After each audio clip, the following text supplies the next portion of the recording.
hari ini kita akan sambung dengan kertas yang kita sudah buat dengan minggu lepas. Jadi, tunggu bagi saya pergi. Oops, apa saya tekan.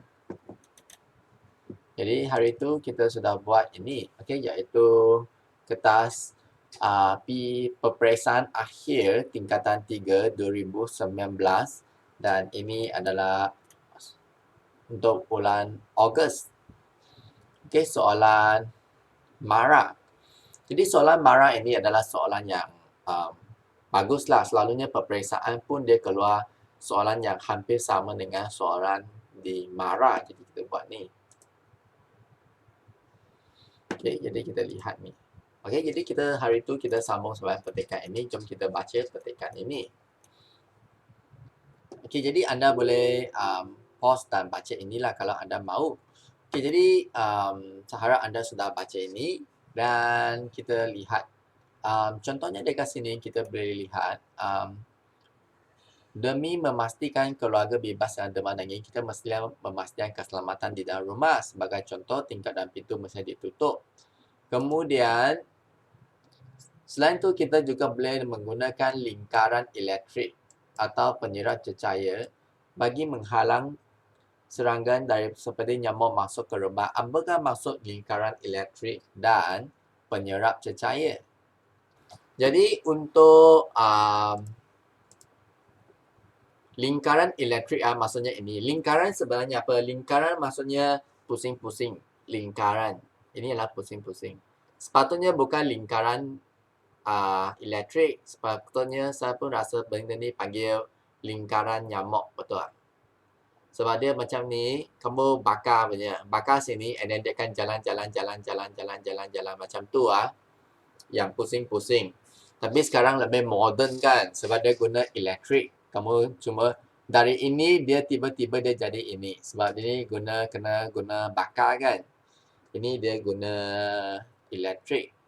Saya hampir cakap ni lingkaran api. Lingkaran api berbeza. Lingkaran api Pasifik. The place for the volcano. Untuk gunung berapi bukan lingkaran api. Dan penyerap cahaya, sini dia tak cakap apa itu penyerap cahaya, tapi kita boleh agak-agak kita lebih tahu. Sebab dulu saya pun selalu guna dekat tempat tuition saya sebenarnya. Dahululah. Sebab tempat tuition dahulu memang ada banyak nyamuk lah. Jadi, ini dia. Kalau tidak silap saya, ini adalah penyerap cahaya. Jadi, dengan ini anda boleh menghalang nyamuk. Tetapi, tidak berkesan sebab sangat busuk Saya guna ni pun sangat busuk dan tidak baik untuk kesihatan. Dan ini pun tidak baik untuk kesihatan. Selalunya sekarang kami gunakan apa tu kami gunakan jaringan kan. Jaringan daripada jaringan untuk rumah supaya kita bebas daripada nyamuk. Saya tengok saya boleh salin perkataan ni tak? Oh, boleh saya letak atas jadi kamu boleh cari sebab letak sini.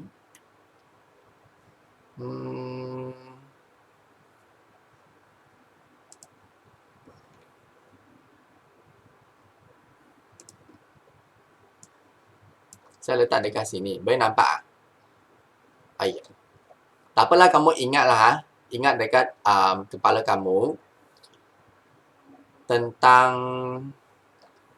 soalannya. Okey. Jadi mungkin saya boleh tanya Junhao. Junhao, mengapa?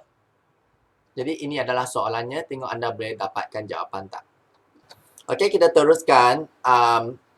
Mengapa pesakit mengalami risiko kematian kedua? Jadi kita boleh lihat hal ni demikian kerana antibodi mangsa sudah lemah dan tidak mampu melawan serangan virus denggi. Okey, jadi inilah jawapannya. Tak apalah, walau bagaimanapun inilah jawapannya. Antibodi badan sudah lemah dan tidak mampu melawan serangan virus denggi. Jadi kita lihat dekat sini, apakah jawapannya bagi soalan nombor 17?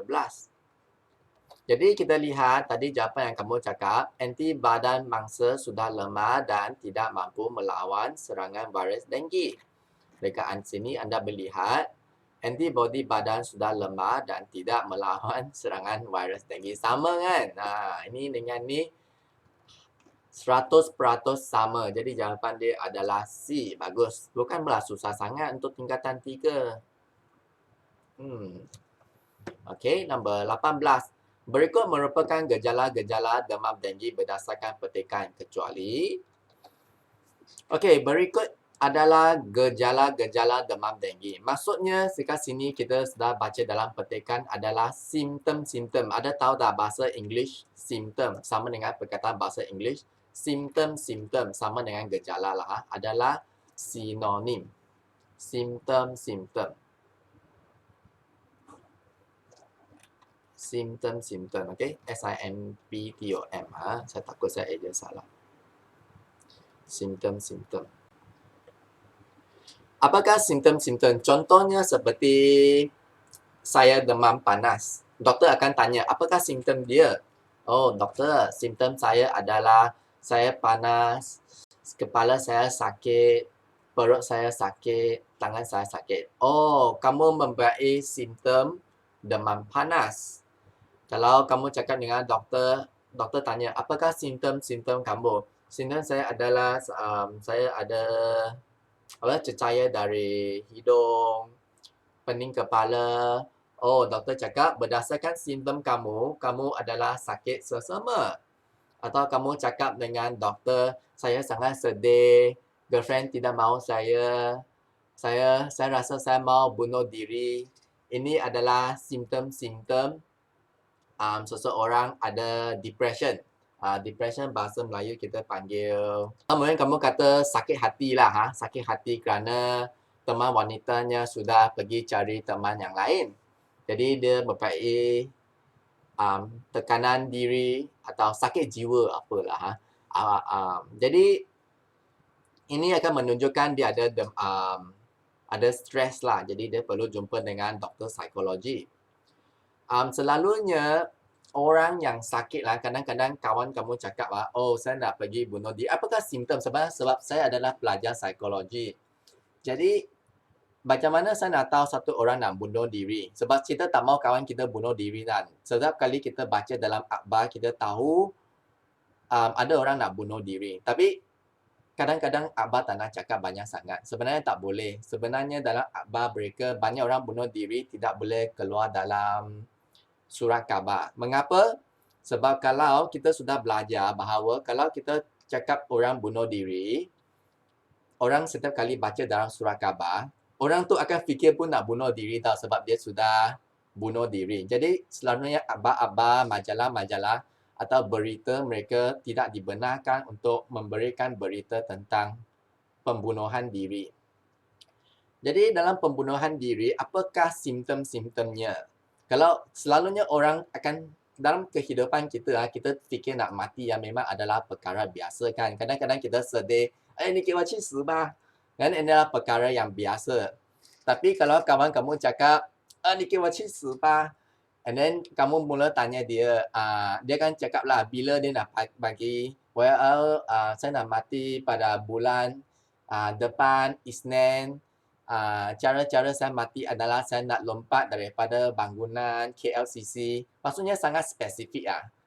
他可以讲到很准，他要怎样去死啊。Jadi anda kena berhati-hati. Mungkin kawan-kawan ini, kawan anda mungkin lah betul-betul akan bunuh diri. Tapi kalau dia cakap main-main aja, saya akan sangat sedih sama dia tipu punya. Kamu tahu dia tipu. Tapi kalau dia betul-betul sangat details apa yang dia cakap betul-betul sangat tepat. Maksudnya ada plan lah. Jadi kamu kena berhati-hati. Mungkin dia betul-betul ada simptom kesedihan dan dia nak bunuh diri. Berikut adalah simptom-simptom demam denggi kecuali atau gejala-gejala samalah kamu boleh guna. Kita lihat ini simptom-simptom demam denggi. Kita lihat dalam petikan simptom-simptom demam denggi. Sini cakap apa? Sakit kepala. sakit sendi dan sakit pada bahagian tulang belakang mata. Serta ruam merah. Maksudnya sakit kepala, sakit sendi, bahagian sendi atau bahagian sendi, sakit di bahagian belakang mata. Okey, sakit di bahagian belakang mata maksudnya dalam badan kamu lah sakit tulang kan. Ruam merah di kulit. Tapi saya tak nak cakap benda lain lah sebab ini kena berdasarkan petikan. Kita lihat dekat sini. Ruam merah di kulit ada, betul tak? Jadi ruam di merah kulit ada, saya bagikan satu tik, betul tak? Sakit kepala. Ada sakit kepala tak? Sini ada cakap sakit kepala. Jadi sakit kepala ada cakap saya bagi dia satu tik. Kemudian apa lagi? Sakit sendi. Sakit sendi sini ada. Sakit sesama tak ada. Betul tak? Tak ada sakit sesama tak. Kita lihat sini. Bla bla bla bla bla bla bla. Tiada sakit sesama. Jadi ini menunjukkan seseorang itu adalah simptom-simptom demam denggi kecuali. Jadi jawapan dia adalah B. Inilah cara doktor melihat kamu. Bagaimana doktor nak tahu kamu sakit apa, penyakit apa. Doktor tahu kamu sakit apa, penyakit apa berdasarkan simptom-simptom yang kamu ada. Sakit mata ke, 还有什么痛? 这边痛, and then check your pulse. Orang Cina lah dia guna sini check kan. Orang Amerika, orang Barat dia gunakan stethoscope kan. Yang test ni. Dengan bunyi mereka tahu simptom-simptom kesakitan kamu. Okey, jadi nombor 18 agak senang, bukanlah susah sangat. Okey, kita lihat kepada soalan seterusnya. Langkah yang perlu diambil untuk mengelakkan demam denggi adalah apa? Menggunakan cecair anti denggi. Menutup tingkap dan pintu pada waktu malam. Menggunakan lingkaran elektrik. Memastikan keselamatan di dalam dan di luar rumah. Jadi untuk ini apakah jawapannya? Okey, jadi soalannya seterusnya. Langkah yang perlu diambil untuk mengelakkan demam denggi ialah apa? Okey, jadi jawapan dia adalah C. Betul lah. Langkah yang perlu diambil untuk mengelakkan demam denggi adalah, kita lihat dekat sini. Tadi kita sudah baca iaitu menggunakan lingkaran elektrik atau kita boleh menggunakan lingkaran elektrik atau penyerap cecair. Ini kan kamu sudah tahu lingkaran elektrik. Jadi jawapan dia adalah C. C. Okey, kita lihatlah A mengapa salah. Menggunakan cecair anti denggi. Apa benda ni? Menggunakan dekat dalam petikan ni ya, sini dia tulis menggunakan penyerap cecair. Bukan menggunakan cecair anti denggi ya. So 这个东西没有存在的啊，所以我放一个 cross. Okay. Menutup tingkap dan pintu. Wah, ini hampir betul tau. Betul lah tutup tingkap. Tapi kita baca ni baik-baik. Kita baca ini. Sebagai contoh, tingkap dan pintu betul-betul ditutup menjelang waktu senja. Bilakah waktu senja? Ini. Lebih kurang pukul 6 sampai pukul 7 kan? Jadi sebab tu memang pukul 6 dengan 7 ada nyamuk banyak. Oleh tu pukul 6.30, pukul 7 jangan keluar. Saya tak suka pergi taman. Kamu tahu kan, pukul 6.30 kamu tak nak pergi taman. Kecuali anda mahu mendema darah kepada nyamuk. Jadi 6 sampai 7 jangan keluar. Jadi ini adalah salah. Okay? Menutup tingkap pada waktu malam. Sebab kalau tutup tingkap waktu malam, mesti sangat panas. Kecuali ada aircon lah. Tapi sini pun tak cakap ada aircon. Mungkin dia orang miskin kan, dia tak ada aircon. Jadi, tak ada penghawa dingin lah, bukan aircon. Jadi, dia perlu menutup pintu pada waktu malam. Sepatutnya bukan malam. Sepatutnya adalah senja. Memastikan keselamatan di dalam dan di luar rumah. Sini dia ada tulis tak? Memastikan keselamatan. Sini dia ada tulis tak? Memastikan keselamatan di dalam rumah. Jadi dia sini dia tak katakan di sini dia tak katakan di luar rumah kan. Okey, di luar dia kata di dalam rumah saja. Jadi ini dia kata di luar rumah. Jadi ini pun salah. Jadi jawapan dia adalah C, menggunakan lingkaran elektrik. C. Jadi ini saya bulatkan C, menggunakan lingkaran elektrik. Soalan nombor 20. Mesej yang hendak disampaikan dalam petikan di atas ialah, okay, ini tak payah tinggal petikan. Maksudnya ini adalah tema petikan. Macam tajuk, the main point of the whole thing. Mesej yang hendak disampaikan dalam petikan ialah, apa? Demam denggi membawa nyamuk. Peranan keluarga penting mencegah demam denggi. Kesihatan amat penting untuk mengelakkan demam denggi. Mencegah demam denggi lebih baik daripada merawat. Jadi jika anda nak bagi satu tajuk, apakah tajuk yang anda boleh bagi? Maksudnya, temanya. Tajuk yang anda pilih adalah demam denggi boleh membawa maut. Okey, maksudnya boleh matilah. Okey. Okey. Ini salah kan? Peranan penting dalam mencegah demam denggi salah.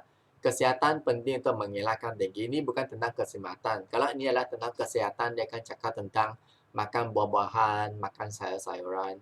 Mencegah demam denggi lebih baik daripada merawat. Ini pun sikit betul. Tapi saya rasa A lebih tepat. Jadi kita pilih A. Demam denggi boleh membawa maut. Tema pada topik main point. Okey, kita lihat pada soalan yang seterusnya. Isikan tempat kosong dalam ayat-ayat di bawah dengan satu perkataan yang sesuai. 21. Tetamu yang hadir dalam majlis makan dihiburkan dengan gesekan biola. Biola saya rasa yang ni kan, biola gesekan Viola dengan biola lebih sama kan. Mungkin biola kadang-kadang lebih besar, kemudian cello lagi besar kan. Seorang yang tanah air terkenal. Tanah air maksudnya macam tanah air adalah Malaysia lah. Mungkin dia katakan tentang di Malaysia. Jadi sini tulis, saya nak tulis ahli muzik tapi sini tulis satu perkataan. Jadi mungkin kita boleh tulis seorang pemuzik. Maksudnya ahli muzik. Atau kita boleh katakan seorang artis. Juga lah. Pun boleh. Okey, kita teruskan soalan nombor 22. Pak Hashim dan isterinya bekerja bersungguh-sungguh untuk menyara kelima-lima orang anak mereka yang bersekolah. Jadi jawapan dekat sini adalah sedang, yang masih bersekolah atau sedang bersekolah. Bolehlah yang mana-mana yang anda rasa betul. Kalau nak isterinya bekerja untuk menyara kelima-lima yang mereka yang sedang bersekolah atau yang masih bersekolah. Baca ayat di bawah dengan teliti, kemudian tentukan subjek dan predikat. Setiap ayat lah ada satu subjek dan predikat. Bukan apa subjek. Subjek tu sebenarnya ke topik. Subjek maksudnya dia punya benda yang dia nak kata. Contohnya dekat sini saya tulis Ali suka makan ayam. Ali suka makan ayam.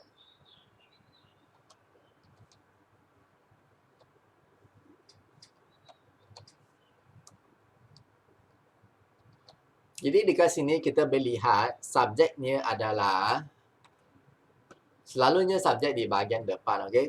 Subjek ialah Ali. Predikat ialah suka makan ayam. Kerana dalam ayat ni dia nak katakan tentang Ali kan. Ali adalah subjek yang dia nak katakan. Bukan suka makan ayam subjek. Kamu faham tak? Maksudnya subjek adalah benda yang dia nak katakan dan predikat adalah benda yang nak terangkan tentang subjek itu. Jadi kita lihat pada sini. Enak sekali rasa durian Belanda itu. Jadi apakah subjeknya? Okey, jadi untuk soalan ni selalunya pelajar mungkin letak subjek dia bahagian depan. Jadi subjek dia enak sekali. Jadi salah. Jawapan dia adalah subjek dia adalah sepatutnya rasa buah durian Belanda itu. Rasa buah durian Belanda itu Predikatnya adalah enak sekali.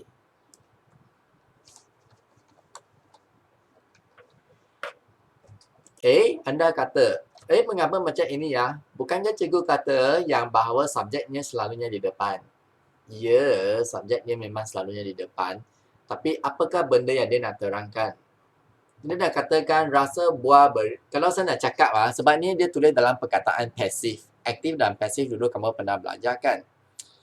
Kalau saya nak tukarkan dia perkataan aktif, sepatutnya dia akan ditulis sebagai rasa buah durian itu sedap sekali. Rasa buah durian itu sedap. Subjek dia adalah depan, iaitu tentang durian. Belakang dia nak tenangkan adalah enak sekali.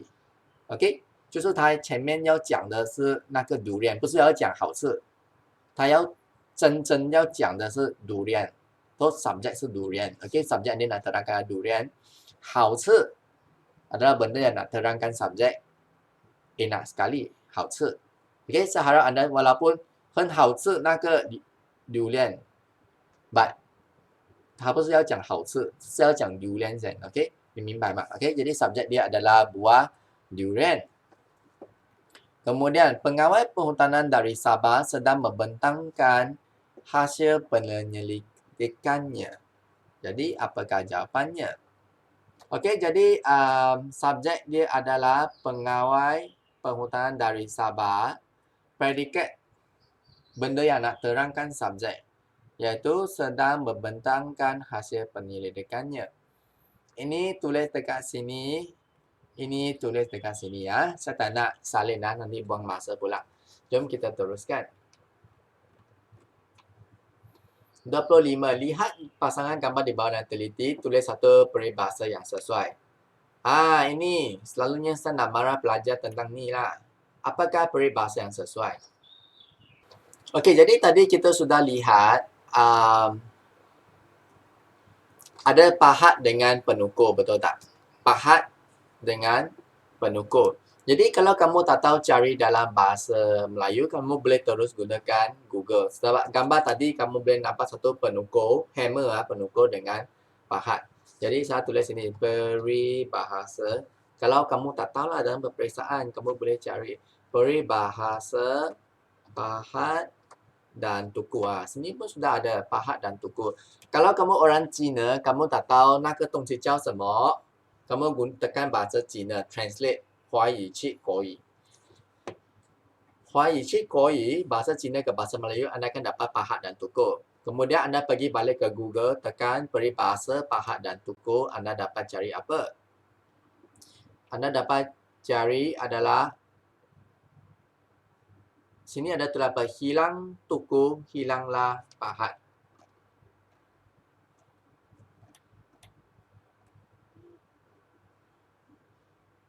Atau sepatutnya adalah benda lain. Sepatutnya ini. Bagai pahat dan tukur.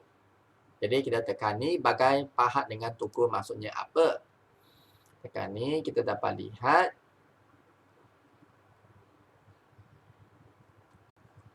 Saling satu sama lain, saling bantu-membantu. Okey, bagai pahat dengan tukur. Okey, jadi jawapannya dekat sini adalah tadi kita sudah belajar untuk cari jawapan dengan menggunakan Google.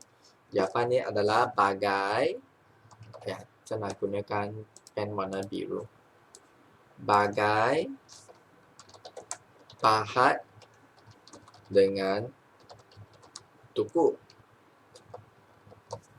Okey, itu saja. Kita teruskan. Okey, jadi kita akan berehat seketika dan kita sambung lagi pada video yang seterusnya. Sekian, terima kasih.